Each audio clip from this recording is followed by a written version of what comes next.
بہار کا موسم تھا، زمین پر ہر طرف رونق ہی رونق تھی۔ یوں محسوس ہو رہا تھا جیسے چاند زمین پر اتر آیا ہو اور کوثر قضا نے اپنے سارے رنگ زمین پر بکھیر دیے ہوں۔ ہر طرف پھول ہی پھول دکھائی دے رہے تھے۔ میں اپنے گھر کی طرف گامزن تھا کہ اچانک میری نظر کسی جادوئی چہرے پر پڑ گئی۔ ہزارہ کوشش کے باوجود میں اپنی نظریں اس حسین چہرے سے نہ ہٹا سکا۔ قدم رک گئے، نظر پر قابو نہ رہا، دل اس کی شخصیت میں الجھتا چلا گیا۔ میرے علاوہ اور بھی بہت سے لوگ وہاں جمع تھے، جیسے کوئی تماشا لگا ہوا ہو۔ ہر کوئی اس کو ایک جھلک دیکھنے کو بے قرار تھا۔ جو ایک بار دیکھتا اپنے ہوش کھو بیٹھتا۔ میں رہ نہ سکا اور خدا کی اس کاراگری کی یوں تعریف کی۔ نہ جانے کتنے برس لگے ہوں گے تیری تخلیق میں، نہ جانے کتنے برسوں میں خدا نے تجھے تراشا ہوگا۔ بہت جنون سے تجھے دیکھ رہے تھے دنیا والے، میں سمجھا شاید لگا کوئی تماشا ہوگا۔ میں انہی خیالات میں گم آگے بڑھتا گیا۔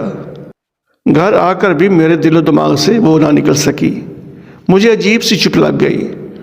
لوگ سچ کہتے ہیں عشق نہ پوچھے ذات، مجھے بھی اس سے عشق ہو گیا تھا۔ ہر وقت گم سم رہتا۔ اچانک گھر والوں نے ایک ایسا سوال کیا کہ میرے پاؤں تلے زمین نکل گئی۔ کسی سے پیار تو نہیں ہو گیا؟ میری زبان نے میرا ساتھ نہ دیا۔ چند دن اسی کشمکش میں گزر گئے۔ اب اسی راستے سے گزرنا میرا معمول بن گیا۔ میں جب تک اسے دیکھ نہ لیتا مجھے چین نہ آتا۔ اب مجھ سے اس کی جدائی برداشت نہیں ہوتی تھی۔ میں نے گھر والوں کو اپنی منزل کے بارے میں سب کچھ بتا دیا۔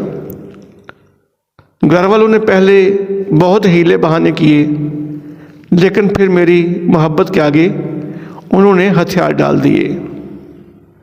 میرے بڑے ایک دن ان کے ہاں گئے، ساری بات چیت ہوئی۔ گھر آ کر انہوں نے مجھے خوشخبری سنائی کہ اتوار کا دن مقرر ہوا ہے۔ میری خوشی کی انتہا نہ رہی۔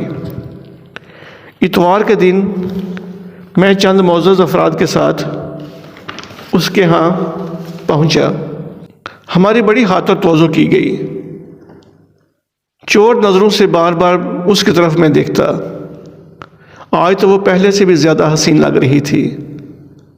یوں لگ رہا تھا جیسے کسی مصور نے فرصت میں اسے بنایا ہو۔ میں نے دل ہی دل میں کہا، جناب یہ نہ سمجھنا کہ ہم نے سب کچھ ہار دیا ہے۔ یہ کس نے کہہ دیا تم سے ہم بازی ہار بیٹھے ہیں؟ ابھی تم پر لٹانے کو ہماری جان باقی ہے۔ رخصتی بڑی سادگی سے ہوئی۔ میں اسے اپنا بنا کر گھر لے آیا۔ اب وہ میری عمر بھر کی ساتھی تھی۔ میں جہاں بھی جاتا وہ میرے ساتھ ہوتی۔ اب میں اپنے آپ کو خوش قسمت سمجھ رہا تھا۔ مجھے کوئی غم اور پریشانی نہیں تھی، کیونکہ اس نے میرا بوجھ بانٹ لیا تھا۔ لوگ ہماری جوڑی کو دیکھتے تو دیکھتے ہی رہ جاتے۔ مجھے اپنے انتہا پر فخر تھا۔ میری پیاری موٹر سائیکل روڈ پرنس۔